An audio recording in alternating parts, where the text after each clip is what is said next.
Assalamualaikum warahmatullahi wabarakatuh. Alhamdulillah, alhamdulillahi rabbil alamin, wa bihi nasta'inu ala umurid dunya waddin, wassalatu wassalamu ala asyrafil anbiya'i wal mursalin, sayyidina wa habibina wa syafi'ina wa maulana Muhammad, amma ba'd. Hadranatil kiram, para alim ulama, para kiai, bunyai, gus-gus, ustadz dan ustadzah, alladzina sami'na wa ta'na wa akramna wa a'dhamna. Hadranatil kiram, para jajaran dewan juri, alladzina sami'na wa ta'na wa akramna wa a'dhamna. Dan tak lupa pula para bapak-bapak dan ibu-ibu, yang mana bapak-bapak ini pastinya tampan-tampan dan ibu-ibu ini pastinya cantik-cantik. Dan tolong kodrat itu jangan diganti dan dibalik. Serta yang saya muliakan, para jajaran pengurus Basnas beserta seluruh rakyat Indonesia yang juga hadir di tengah-tengah kita. Pertama-tama dan yang paling utama sebelum yang kedua, marilah kita panjatkan puja dan puji syukur kehadirat Allah Subhanahu wa Ta'ala yang telah melimpahkan rahmat serta inayahnya kepada kita sehingga kita dapat bertatap muka walau hanya di layar kaca karena virus corona.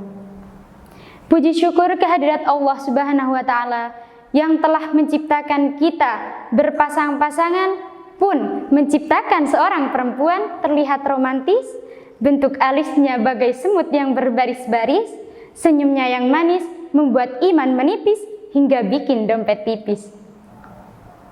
Kedua kalinya, sholawat ma'assalam semoga tetap tercurah limpahkan kepada junjungan alam, yakni seorang pahlawan yang tak pernah makan bakwan, seorang proklamator yang tak pernah naik motor, yakni baginda besar, baginda Muhammad sallallahu alaihi wasallam. Berkat beliaulah kita dapat hidup tenang tanpa perang, hidup aman tanpa pentungan. Dan berkat beliau pula kita dapat mengerti, peka, peduli terhadap kerabat, sahabat, dengan melalui sedekah dan zakat. Saudara-saudaraku yang dirahmati Allah, sebelum saya berbicara panjang lebar, izinkan saya berpantun sebentar. Ibu Rina beli alpukat, diberi sirup jadi es buah. Mari kita tunaikan zakat agar hidup menjadi berkah. Saudara-saudaraku yang dirahmati Allah, di sini saya ingin menyampaikan pidato yang bertemakan tentang wajibnya berzakat. Ketika sudah berbicara tentang zakat, berarti termasuk rukun Islam yang ketiga, yaitu suatu kewajiban di dalam ajaran agama Islam. Allah Subhanahu wa Ta'ala berfirman di dalam kitab suci Al-Quran yang berbunyi, A'udzu billahi minasyaitonir rajim. Bismillahirrahmanirrahim. Wa aqimus salata wa atuz zakata warka'u ma'ar raki'in. Al-ayah. Dan dirikanlah salat, tunaikanlah zakat, dan rukuklah beserta orang-orang yang rukuk. Quran surah Al-Baqarah ayat 43. Saudara-saudaraku yang dirahmati Allah, dari ayat ini kita bisa tahu bahwa Allah Subhanahu wa Ta'ala menyejajarkan salat itu dengan zakat. Ini mengisyaratkan bahwa wajibnya orang mendirikan salat itu sama halnya wajibnya ia menunaikan zakat. Bahwa wajibnya seseorang menunaikan zakat itu setara dengan ia mendirikan salat. Sahabat Rasulullah Shallallahu Alaihi Wasallam yaitu Abdullah bin Mas'ud bahkan berkata, kalian diperintahkan untuk mendirikan salat dan menunaikan zakat. Maka barang siapa yang tidak menunaikan zakat, maka tiada arti salat baginya. Naudzubillah, saudara-saudaraku sekalian. Bukankah ini menunjukkan bahwa wajibnya zakat itu sama halnya sebanding dengan wajibnya ia mendirikan salat? Betul bukan?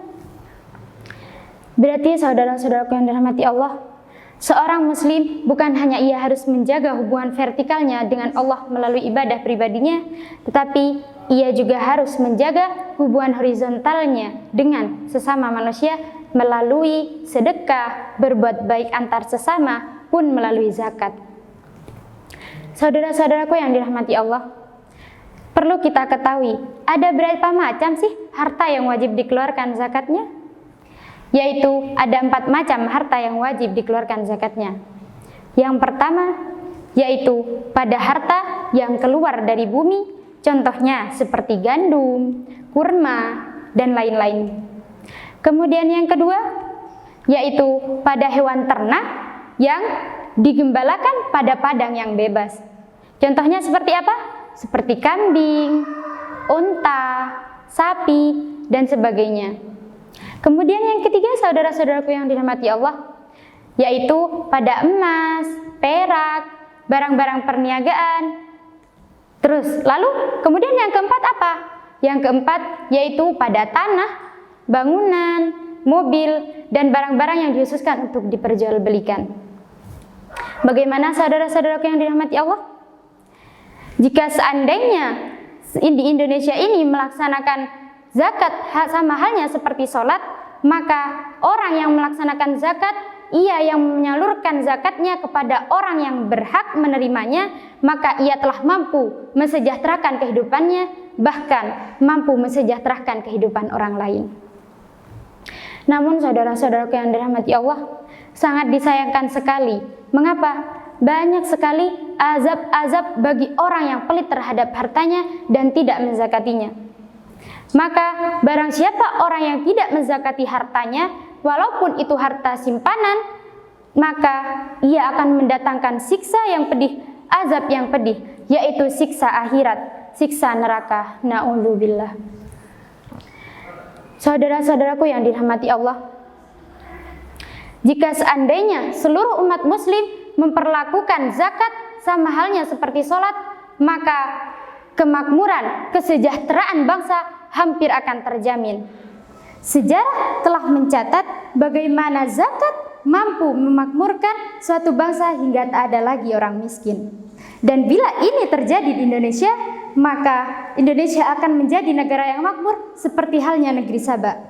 Baldatun tayyibatun wa rabbun ghafurun. Saudara-saudaraku yang dirahmati Allah, mungkin cukup sekian yang dapat saya sampaikan, dan semoga kita menjadi orang yang termasuk orang takut kepada azab Allah dan terhindar dari azab Allah, dan orang-orang yang mampu menunaikan zakat. Kurang lebihnya mohon maaf. Wallahul muwaffiq ila aqwamit thoriq. Assalamualaikum warahmatullahi wabarakatuh.